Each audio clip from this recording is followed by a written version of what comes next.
Welcome back to the Spin Cycle Podcast, everybody. I'm Caley Fretz, joined today, Jonny Long. Welcome to the show. Hello. And our listeners' favorite podcast host, as determined this week, mostly by us, Kit Nicholson. Welcome back, Kit. Hello. Let's see your trophy. This is great for podcast listeners. There we go. Look at that. If you don't already, you should follow Kit on social media, and then you will have seen. You get to see it, and you get to see trophy. my awkward face because I don't do photographs.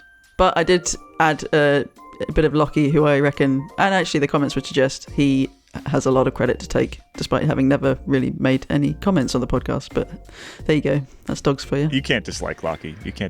Well, congratulations, Kit. Thank you. Well deserved. Let's get into today's show. Today on Spin Cycle, Eddy Merckx says he will never ride alone again. Cyclocrossers are angry. The roadies are back. Giro start list is starting to take shape, and the Milk Wars return. Let's get to it. Should we start with Eddy Merckx? So first of all, most people probably will have seen this headline, but what happened to poor Eddy Merckx? He fell off his bicycle. Right. Last and what has he week. said about it now? Yes. Because he had successful hip surgery, didn't he? And he has now said, after some fantastically colourful quotes from his wife while he was still in hospital last week, but he's now said that he will never ride a bike alone again. Which is probably not about a different, what is he, 82? What did she say? What did his wife say? Oh, she said, it was an incredibly stupid incident or something. And it just sounded, I just imagined, rather like my grandmother, who has no filter whatsoever, just saying he was an idiot on his own, fell over, nobody was there to help him. Well, also, like all of the Belgian press and like half of the French press all have Eddy Merckx's home telephone number. So like they just call up his house to ask him his opinions on like Mark Cavendish or whatever. So while he's in the hospital, Mrs. Merckx is just there, picks up the phone. They're like, "Oh, what's happened to Eddy?" And she's like, "You never guess what? He's such a da-da-da-da." Such a plonker. Yeah, a real throwback. I like that. I wish the English speaking media and cycling was more like that. Like if we could just call up our version of Eddy Merckx, who would that be? Mark Cavendish. Who has a home phone anymore in That's true. in the English speaking world? I certainly don't. Well, it does sound like it's a pretty extensive injury. I think we briefly mentioned this on last week's show, right? We didn't really. It had just happened, so we didn't really know what was going on. Pretty extensive injury. It will probably take him some time to return from this, and maybe riding with people is best for 80-something-year-old. Well, I prefer riding with people Eddy anyway. Merckx. It's safety in numbers, bit of accountability, and then if you fall off your bicycle, somebody's there to help you out. Yeah, I only ride with other people in the evenings here because they're mountain lions. Oh, of course. Yeah, you don't have that issue here. Just reading the article about Eddy Merckx's hip replacement, because maybe this is because Belgium is such a small country, or just because the cyclists are always in the hospital. But there's like a paragraph dedicated to the surgeon who repaired Merckx, and then it goes Is it a on. private hospital? What's their name? Eddy Merckx's total hip replacement was performed by Dr. Stephen Claes, and Dr. Mike Tengrutenhuizen at Herentals Hospital. But then Dr. Stephen Claes is the surgeon who repaired Remco Evenepoel's fractured collarbone in April and assessed Wout van Aert's knee wound after the Vuelta crash. But then Stephen Claes's brother, Dr. Tom Claes, was the one who performed surgery on Van Aert's collarbone after his crash at Dwars-door-Vlaanderen. So basically, if you go to a hospital in Belgium at any point, the chances are you're going to bump into a famous cyclist, it seems. And then there's also this whole strata of famous surgeons who, Remco and Wout probably know on a first name basis now. That Herentals hospital is the big one, right? Like you always read, because they often do say where they ended up, right? And so if you have like a Belgian who crashes at the Tour de France, even they'll get shipped up to Herentals because absolutely and I mean Van Aert's home is in Herentals as well. Apparently, home of the biscuit, a Belgian friend of mine said. Herentals is great for biscuits, if you like, and I mean cookies. Caley, even. Clay. We could try out Clay, I don't mind that. It's even more American than Caley. Yes. Should we make a little pilgrimage to Herentals Hospital when we're there for the whose collarbone are we going to break? I think a feature on Herentals Hospital and the surgeons. I mean, it's been done probably in the Belgian press, but like that would be fascinating. Like, get Ian to interview the Claes brothers. Get him to dress up in like scrubs and a mask and sneak his way onto like the operating floor and just be like, "Do you mind if I ask you a couple questions before you insert that knife?" Wow. Bad. What an accent! What an accent! I think we should. We've got our trip, right? That members can sign up to join us in Belgium this spring. Oh yeah. And we could all make a little pilgrimage to the. If anyone has an orthopedic problem they need sorting, sounds like there are some good surgeons over there. Or if anybody breaks a collarbone chasing Johan Museo across the cobblestones. Don't say that. Do you think Andy and Wade would allow us to put that on the itinerary sheet to add as part of the advertisement? Visit the hospital. Yeah. Probably not. I doubt it. We should move on though. Probably. We wish Eddy Merckx the best, and a full hip replacement at his age is going to be a little while. I think he might be hobbling a bit when we see him at the Tour de France next year. Well, we do wish him all the best. There's a couple other. Well, why don't we stick with the sort of Belgian area? Cyclocross. Oh yes. The Lowlands. What's going on? Just Mathieu van der Poel and Wout van Aert are back to doing cyclocross. So we finally had the announcement. After the announcement that the Mathieu van der Poel's calendar would be announced. We've now had the announcement of the calendar. Yeah, it took 3 weeks. It was late though. Yeah. Was it 3 weeks? Yeah. There was the classic headline. The off-season headline was something like Christoph Rudhoft promises that we will find out next week. And then 3 weeks later, we heard, anyway. And Tom Pidcock isn't racing cyclocross. No. That's the other thing that popped up overnight. He posted on Instagram that he wants to have some time to settle into the new team and get everything sorted, and he's not going to be racing cross this season. What does that mean? So Van Aert and Van der Poel back in the mud. Pidcock, not so much. Yeah, it'll be interesting to see Van Aert back in the mud. I mean, we are only a couple of months after his knee injury, which was quite bad from what we've been able to tell. So it'll be interesting to see if he can shape up against Van der Poel, who's racing 11 races to Van Aert's 6. But what's interesting, what happened over the weekend, was Michael van Turnhout in particular, who won both races at the weekend, one of them being Van Aert's home race in Herentals, and then the iconic Namur Citadel Cross, which is always good fun. Looks so hard. It looks absolutely brutal. But he was a bit salty about all the coverage of Van der Poel and Van Aert, having not even started racing yet, but the kind of their coming situation. And I understand him, but at the same happens time, every year. Yeah, it happens every year. And also, besides the fact that they are going to come and win and take podium spots from the rest of them, most likely, the road market is much bigger than the cyclocross market. So I like Michael van Turnhout. He's a great rider, but I mean, he's not arriving in a Lambo. He's not. Not. Well, at least he's like got to win some races. Imagine if you're like the guy finishing 3rd or 4th, and then there's not even a chance for podium anymore when the others arrive.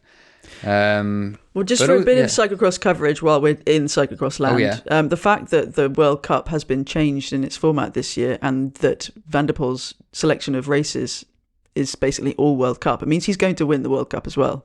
And so last year, Elisabeth won the World Cup, but that was because there were, I think, 4 or 5 World Cup events before Van der Poel and Van Aert started racing. Whereas this year, partly because there was one cancelled in Italy, but this year there have only been 3. And Elisabeth, for instance, was a DNF on Sunday, so he's got almost no hope. And I think Van der Poel is racing 8 or 9 World Cups, and if he wins them all, he'll absolutely run away with the overall. Is that because you have to do a certain number to get into the World Championships, or? No, I think they wanted to try and make it more enticing than last year when there were a couple of instances that riders weren't turning up for double weekends. If there was a race on the Saturday and there was a race on the Sunday. Also, the travelling over to the US. So there are 2, before the cancellation of the Italy round, there were 2 fewer events just to make it slightly easier to put into a program. But yeah, so it's I do feel there is some credit to be paid to Van Turnhout in his comments. But do you feel any sympathy for something that happens every year? No. It's, Well, they should just go and race on the road. Just get. They should just be better cyclocross racers. But it's an interesting psychology, isn't it? You mentioned this yesterday, Johnny. The fact that they do race for like a month and a half before the big two turn up. It's an interesting. It must be a very strange shift to have to make. Well, they should be grateful that they're not there the whole time. Yeah. I don't It know. is a weird dynamic, isn't it? To know, even when you're winning races, to know that realistically you're probably not going to be winning races as soon as some other racers show up. What other sport does that happen in? You can maybe some individual ones where the smaller competitions aren't contested. It used to be that way with ones, the Kiwi, with the All Blacks turning up to any rugby tournament. They used to just be utterly dominant, and it's like the All Blacks would be. If you beat the All Blacks, then you were absolutely you were worshipped. Yeah, true. Because the All Blacks were beating everyone, but that's not quite the same anymore. It's like being like a middling track athlete who, like athletics track, who like wins a few races and turns up to the Olympics and is like, oh, these other people are here now who are better than me. What gives? Maybe I would probably be more sympathetic or empathetic if I was Michael Van Turenhout, but I'm not. So it's got to be rough. Yeah, it's got to be rough. But he probably earns more money because those two exist. And more people are interested in cyclocross. Yeah, there are eyeballs on the races because they turn up. Yeah. Anyway, that was our cyclocross corner. I thought that was pretty good. I thought that was pretty good analysis from Kit. Yeah. That was why Kit is the people's favorite. Yeah. You should watch cyclocross. Yeah. Johnny and I just sitting here going, yeah, okay. Did you notice I was trying to speak quite quickly to keep you guys interested? I noticed you sneaking in actual cyclocross chat. That did not pass me by. Don't worry. All right, we're going to take a quick break. When we come back, some of the Grand Tour wildcards are in the balance.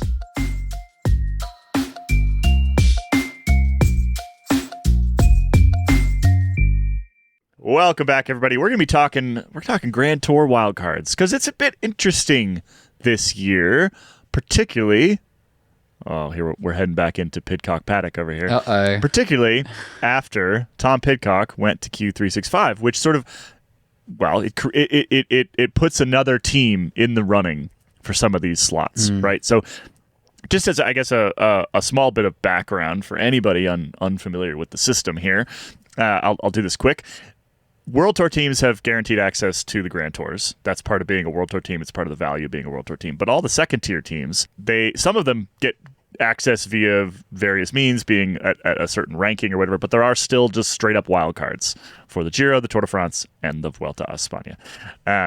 And so getting one of those wildcards is a huge deal, obviously. And this year, it was looking like Tudor Pro Cycling was probably in line to get sort of the ones that they wanted.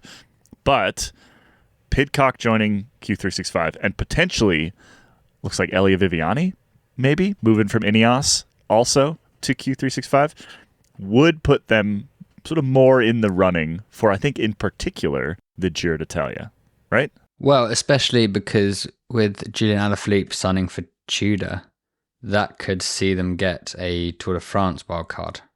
Because you can imagine they're going to want... And there's also former stage winner Mark Hirschi. Who could forget the Hirschman? So Tudor got a Giro d'Italia wildcard last year. They'd be happy with that again. They're gunning for the Tour de France, so that's why they signed Alaphilippe. That's why they spent more money than other teams were offering. Alaphilippe had multiple options. And then they probably would have been in line again for the Giro.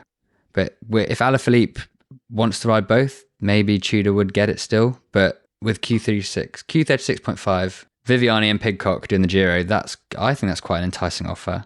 And it's because Pidcock want to do Grand Tours? I think Giro could be fun. I think there's way less pressure. I'm just asking a general question. I'm just not even sure he does. Well, what else is he going to do? Just like one-day the spring, races, smash 'em. But there aren't any in from like May until August. Okay, then stage races. Yeah. Let's think about the calendar though. So Pidcock, he's not particularly interested in the really early season cobble one days. No. Not that he can't do them, but that's not his primary focus. His primary focus is the Ardennes. Yeah. And you can absolutely, they're close enough. You can absolutely have a good Ardennes and go into the Giro hot and maybe not go for a GC. Doesn't sound like that's something he really wants to do anymore. It's unclear. But we certainly know he has the talent to probably take a couple stages. Yeah, right. If he showed up the Giro in peak form, take a couple stages for his new team. For Q365, 36.5. Jesus Christ. What can we call him Q? Yeah, let's call him Q. Q. For Q, no, we can't call him Q. Oh yeah, that's Q365. Yeah, Q is that weird. We're taking the thing, point isn't out. it? We're taking the point out. That's a syllable we don't need. Q365. A couple Giro stage wins for them, it would be massive. Would be absolutely massive, right? Huge. And I could see that being how this sort of early season goes.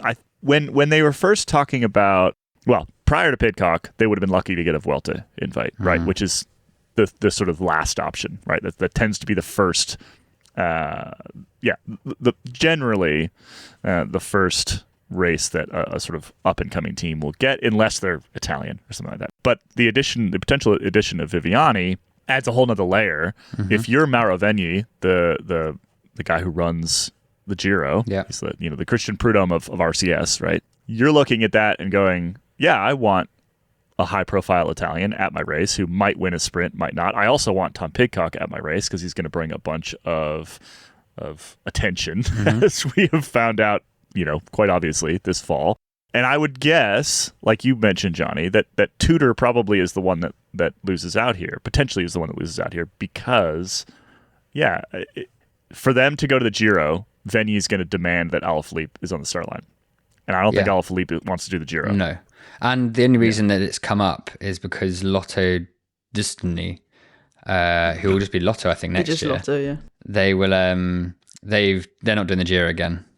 They've given up the wild card they're allowed as one of the two top pro teams. So it's only a conversation because Lotto aren't taking their wild card, and it would be unusual for a Pro Conti team, a wildcard team, to get more than one in a season otherwise. I.e., if Tudor was to, they wouldn't get in if it wasn't for Lotto. Yes, exactly. Yeah, because the two true wildcards that aren't based on your ranking go to the Italian teams in the Giro's case. But then we've heard, the other week we heard from the Total Energies boss, who is now worried about losing his wildcard for the Tour de France to one of these, like an Alaphilippe on Tudor team, because obviously that's more interesting. And you can kind of see that. Unibet Ditama is now a French registered team. Yes. Yeah. Yeah. I don't think they're getting in this year. Yeah, I don't think that will. I don't think that will sway them enough. But it's interesting to see how it's changing, and a weird way to come at trying to get a Tour de France wildcard is basically spend your entire budget on one rider who they want at the race. I mean, it's not new, but it's interesting for these new, like Q36.5 have not raced the Grand Tour yet. Well, also the Vuelta is pretty much blocked. I mean, the Vuelta, so if you've got Lotto and Israel Premier turning up to the Vuelta, there are 2 wildcard slots available, but there are 4 Spanish Pro Conti teams. So this past year they always this last year it was Euskadi and Burgos, was it? But yeah, there are 4 Pro Conti teams that will be elbowing their way in to get in. So yeah, there are really only 2, you'd think, 2 Grand Tours that are available to Q36.5, Tudor, X, Total Energies, all the rest of them. It was Kern Pharma this year because it was Pablo Castrillo. That's right. Of course, but then that's the thing is that Burgos not being at the Vuelta seems a bit crazy, but it's just, Right. Well, and underlying all of this is the fact that these wildcard teams are expected to actually perform now. Yeah. Right? They're expected to do something interesting. Yeah. They're not just, cannon fodder off the front for 6 hours into a headwind kind of, which is what they were for years and years and years and years. I mean, these French teams would show up to the Tour de France and their only job was to sit in breakaways and take up TV time, right? And they understood that role, and they did that role well. But we saw this last year, this summer, I think was the first time it was very, very obvious that even the lowest, smallest teams, the wildcard teams at the Tour de France, they thought they could do something, right? And they gave it a really good shot. And that has changed the dynamic, I think, in terms of who gets in, what wildcards get picked. Like you guys said, this sort of like having one big name is a big deal because you might actually get a result. And I think that race organizers are realizing that makes for a more exciting race and a better match for sort of the way that cycling is now, which is, I mean, you go back to the old Giro and they would just sort of ride along at 32K an hour until the TV came on. right? That's not what we do anymore. That like it is from the gun, and the sport has changed, and so the wild cards have to change. Sorry, this is just a quick tangent. I was on Pro Cycling Stats earlier, and I found a really good insult stat, which you don't really get in cycling that often. It was the average slowest speed of a rider throughout all races in 2024. I can't remember who exactly was. The speed was like 37 kilometers an hour. But then you should save it for a quiz. It didn't You've got to find the person. It's true. The third slowest was Nikola Vinokurov. Oh, which rough. is a tough spot to be in. Who was the slowest? I wish I could remember. It's one of those, like, you know, when you're on Pro Cycling Stats and you just find yourself like down a rabbit hole and then you can never find your way back there again. Yeah. There's so many buttons. It's absolutely mad. But yeah, sorry. On the subject of the Giro, I think that's enough on wildcards. We also got the announcement this week that Primož Roglič is headed to the Giro d'Italia. He is going to, likely to attempt the Giro Tour double. Yeah, which like doesn't necessarily mean he actually thinks he can win the Tour. No. I think the fact that he's going to the Giro age, what is he, 36? He thinks he can't win the Tour again. Yeah. No, ever even. He's 35. So he's finally acknowledged that. 35. He's got plenty of time left. So this announcement that he's going to the Giro, is this the acknowledgement that he is not going to win a Tour de France? Because up until this summer, he was not acknowledging that. No. Well, I think the trouble with Roglič is that, you know, he is, in cycling terms at least, getting a little old, and Red Bull have got Red Bull, Bora, Hansgrohe, suddenly bigger budget, more people who are potentially wanting to win, able to win. Florian Lipowitz, not Ben O'Connor, the other one, Jai Hindley, and Vlasov is decent. So they've got to balance it out a bit, and Roglič, you know, he wants to win something. I don't think he wants to go back and do the Vuelta again and just be the guy who wins the Vuelta every year because he crashes in the early races. I think something that Ralph Denk said was interesting in that I think if you pass the slightly odd translation, awkward translation, I think what he was saying is that, you know, Roglič always seems to do pretty well at the Vuelta, and that's not just because everyone else is tired and he's had some time off to recover. It seemed to indicate that, you know, he does do well in the second Grand Tour that he has in his legs, even if the first one is only half of one. So to do the Giro and then the Tour means maybe he'll get a stage win, maybe he'll get on the podium, having maybe won the Giro to get a bit of a boost. So it makes a lot of sense. And, you know, I like to think that he is realistic in some ways. You know, these are professional athletes, so it's hard to know what they think, really. But I'm glad that Roglič isn't going to use the Vuelta as a crutch anymore. I think that's a great thing too. It's always his get out of jail at the end of the season. I'm also questioning when Vlasov is gonna, you know, stop saying like, "Oh, I'm co-leader with Roglič," which then in that Paris-Nice he did like finish higher than him. But if you look at his Grand Tour record, he finished fifth in 2022. He does usually have a bad day, and Roglič has fewer of them, I think. Well, he finished behind David Gaudu. You know, Vlasov is a little less reliable, I think.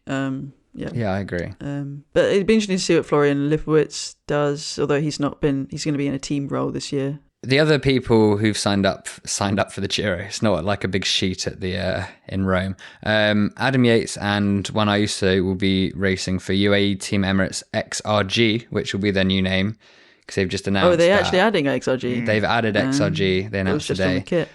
Wow, they're getting Italian, going back to their roots. What do you mean? XRG is No, I mean with the multiple names. Oh, I see. Sorry, because they that went straight over my head. Once upon a time, Italian roots. Blah blah blah. XRG is UAE's like an energy investment fund thing. I don't know. Right. Cool. Don't know. They've called it XRG so that you don't really know what it is. And no one really asks any questions. So they're doing it. Adam Yates and Juan Ayuso, David Gaudu will be there, Pello Bilbao, and obviously the Nairo man, Nairo Quintana. Yes. Adam Yates, we've got a predictions episode coming in a couple of weeks, but Adam Yates is going to win the Giro d'Italia. Just to let you all know. Well, that's it. It's funny because Roglič is the first of the so-called Big Four who has announced that he is going. Well, he's committed to some sort of program. But I think are any of us kidding ourselves that either Pogačar or Vingegaard are going to go to the Giro? No, neither of them are going to the Giro. Not a chance. And Evenepoel, if they do, I'll be very annoyed. I will be very annoyed if either of them go to the Giro. I mean, if both of them go to the Giro, then fine. But Yeah. If only one of them goes to the Giro, then no, exactly. Yeah. So then whoever goes to the Giro is scared of the other one. Yeah. Well, it would, but it would ruin the tour. It would change the tour, and it would mean the build up to the tour would be less interesting. Yeah. I mean, Nairo Quintana's going to win the Giro, right? Mm-hmm. That'd be interesting. He raced for Movistar, does it? Yeah. I keep forgetting Movistar have just not been a thing in my brain for at least 2 years now. Since Valverde didn't retire. I was going to say, since Valverde retired. Pretended to retire. Well, yeah. Pretended to retire. He just swapped his shorts for brown ones. Yeah. They won 8 races. What I was peering at earlier when I was distracting you was the Paris-Nice route was just announced. I was seeing if there's anything interesting in it. Well, it's nice that it is literally going from Paris to Nice, but it looks like it is literally actually stage. Yeah. That's wild. Stage 2, 3. Sorry, 2 and there's a team time trial. Ooh. So that's fun. Ronan's going to be very I like happy. the fact there's a team time trial because usually Paris-Nice is practice run for something in the Tour de France. Or does that mean there's going to be a team time trial at the Giro? At the Giro? Because the Paris-Nice is before... Giro's RCS. What are you talking about? No, yeah, okay, but yeah, so whatever. I don't know. They're not helping. I don't think RCS. Nah, true. Yeah. No, but I think it's relatively likely that we see a team time trial again in 2026 Tour de France in Barcelona. Yeah. And then the other thing that they often do in Paris-Nice is they test out climbs. Yeah. And so there's a lot of them have been used before. Col de Port on the last stage into Nice, for example. That one's been used before. La Loge des Gardes, 6.7K at 7.1%. I feel like we've gone up that one before, and I cannot remember where or when. But that's going to be an uphill finish for stage 4 of Paris-Nice, which is interesting. There's 2 uphill finishes in Paris-Nice this year. Anyway, it just popped up, so I thought that's fun. Cruise through. Yeah, the team time trial is the most interesting thing. I love a good team time trial. We haven't seen many of them in recent years. So except the very wet one at the Vuelta when Remco Evenepoel screamed at everyone. Yes. So it's how far is it? 28.4. 28K. That's a decent. And there is here's a rude thing. There is a climb near the end. It's only 1 kilometer long. But it's 11%, and they're going to be doing it on time trial bikes, and crucially at 24 kilometers in, trying to hold a team together. That's right. So my guess quite is long team time trial for these days. Massive bike swap. Oh my god! No bike swap. That sounds terrifying. No bike swap. Can you imagine? No bike swap. That sounds like those AI car crashes. Bike crashes where it all just goes wrong and there are limbs and explosions and handlebars everywhere. That's what is in my head right now. I think that's what they're going for. It's probably also on the Nevers circuit, the circuit from Nevers to Nevers. So never say never that they won't do a bike swap. Good job, Johnny. Good I'm struggling here. I'm struggling. All right, we got one more little news bit in this segment, which is that GB Cycling is rich again. Are we? Well, they're richer. Congratulations. Allocations for the next Olympic cycle. GB Cycling has got an extra. Well, they've got 38.9 million out of a whole pot of 330 in UK sport funding. So there's 30 million going to the Olympic cycling squad and 8.8 going to the Paralympic squad, which means that both squads get 1 million more than they did for the Paris Olympic cycle, and they did win a lot of golds, fair number of golds. Inflation, is that why? There are reductions elsewhere, so it seems like they've just been more healthily allocated for this next cycle, which is... Have they taken the money off the horses after they got... That's not a bad shout. Well, there are going to be... Well, actually, do you know what? There are places like, athletics, track and field, I understand, is losing 1 million, and it's not directly taking from one to the other, but it's interesting to see the different allocations. And 1 million, you could do quite a lot with 1 million probably. The obviously it's funded by the National Lottery in part, which is why I think it's so high compared to other countries. I buy my lottery tickets. Do you, Kit? Every time I'm like, I'm buying this just because I want to support the track athletes, not because I want to earn enough money that...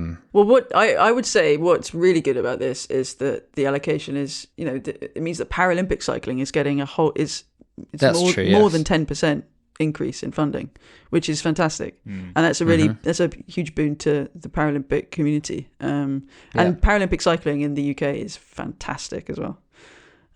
So that's really good. We'll just stay poor over here. We're going to come and steal all your medals in Los Angeles, Caley. Oh, rough. I just remembered what La Loge de Garde was. Do tell. Paris-Nice 2023. Epic battle between Pogacar and Vingegaard and David Gaudu. That's what I was trying to remember. Yes. Wow. I believe Pogacar won that one. I remember Gaudu getting his face kicked in. That's mostly what I remember from that day. Anyway, so that's not a new one. So scratch what I said earlier about that being a test run. I need to look more closely at the Paris-Nice list, climb list, to tell you which ones are new and interesting. Maybe we'll talk about that next week. Anyway, congratulations to GB Cycling. You remain very rich. We will continue to beat you in the women's team pursuit. But that's pretty much it. Excuse me. So, yeah. Don't think so. What, you want to fight? Why have you gone so much more Boston just with the word fight? That's worrying. No, we're vastly superior. No, I'm going to fact check you on that because British team pursuit has won more than the US. Yeah, when Katie Archibald has been on the team. Yeah. You got it this year, but that's because we had injuries. Yeah. Well, you're welcome. You're welcome, Caley. Yep. You ain't first or last. Enjoy the gold. All right, we're gonna take a quick break. When we come back, the Milk Wars return.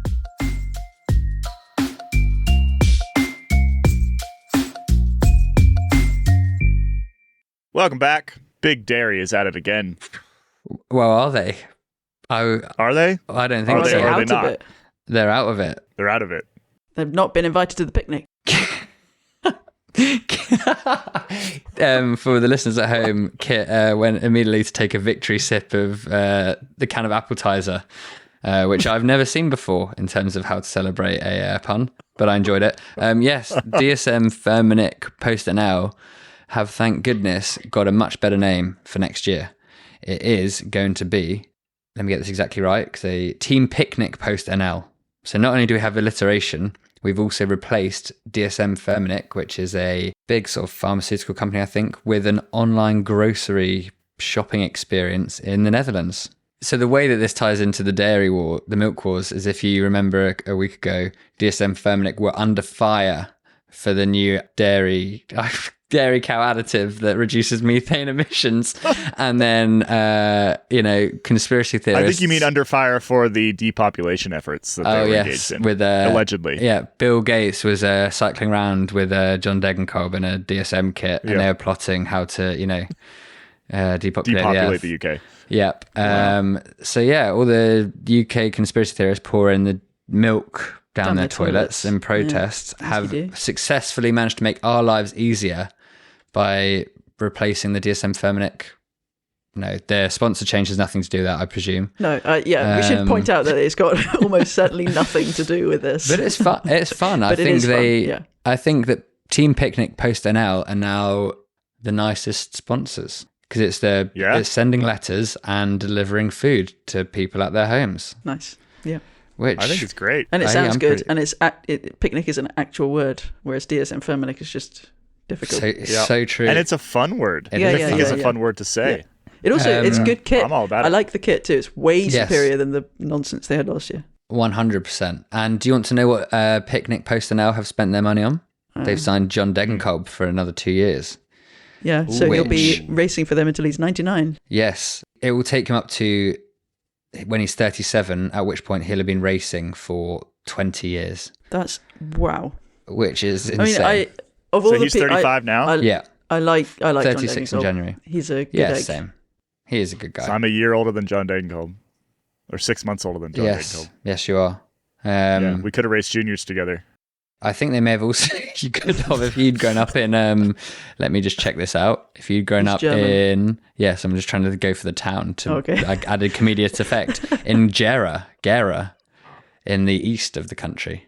It looks like the Picnic PostNL have also given a contract extension to Warren Barguil, which another is fun. Person I like, another human being I like. And he is... Wawa. How old do you reckon Warren Barguil is, if you had to guess? The King of France? The King of France, yeah.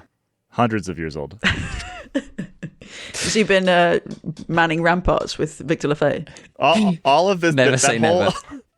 That whole generation is all in my head will remain like 24 forever, but they're actually now like 30, 34, 35. Yeah, he's 33. I think that's because he's that sort of 2016 generation-ish, where then the pandemic arrived, so everyone's like concept of time has just been absolutely screwed.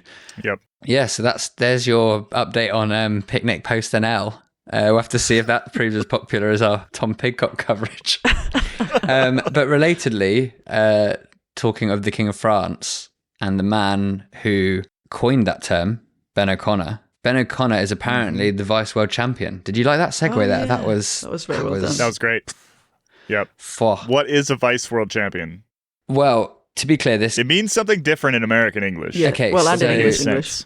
So this came across our desk thanks to Johnny K on Discord, who linked to the Discord server a video from Van Rysel where Ben O'Connor was visiting the offices, and Van Rysel squeezing him for everything he has in his final 2 weeks of being contracted to Decathlon AG2R before he goes to J. Lula. And they said, we welcomed our Vuelta second place and vice world champion Ben O'Connor. So this is nothing new to me from seeing social media, in particular from Dutch and Belgian teams and outlets who will describe and maybe it's particularly actually having been the person who pays most attention to cyclocross over winter because it's weekends. So quite often they've talked about a vice champion.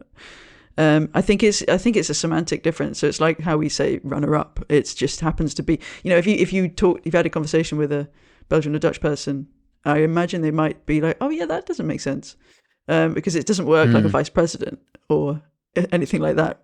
The idea is fun. Well, it is kind of like a vice president, right? I mean, you're second. You're in second. No, but that's not how a vice president works, is it? Vice president it's selected on the ballot usually. No. Or if if Tadej Pogačar suddenly hangs it all up to go surfing and drink pina coladas on the beach, Ben O'Connor's not going to just get to wear the rainbow jersey and push the big red button if it comes to it. Jules Alain had said a similar thing and said it's been a lost in translation thing. But at the same time, doesn't mean I can't dislike it in a huge amount. You still hate it. Yeah, which I do. Well, yeah, because it doesn't make sense. Vice watch. It's just, you know what? You came second. Yeah. Good, but not. Silver You're not the medalist. champion of anything. Can I throw I'm going to throw a little tease in here. Mm-hmm. Go for it. Sorry, while you were talking about picnics, I was continuing to be stuck into Paris-Nice. Oh, for God's sake, what have you found now? The team time trial is not a normal team time trial. What does that mean? It is an individual team time trial.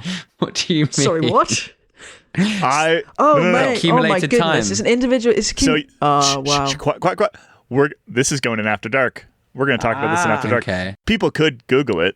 Goodness, it's good to know that Kit and I are being so interested that you're doing further research on team time trials while we're talking. We do keep talking about cyclocross in Caley's defense. And just so many. I mean, can you tell it's the middle of December?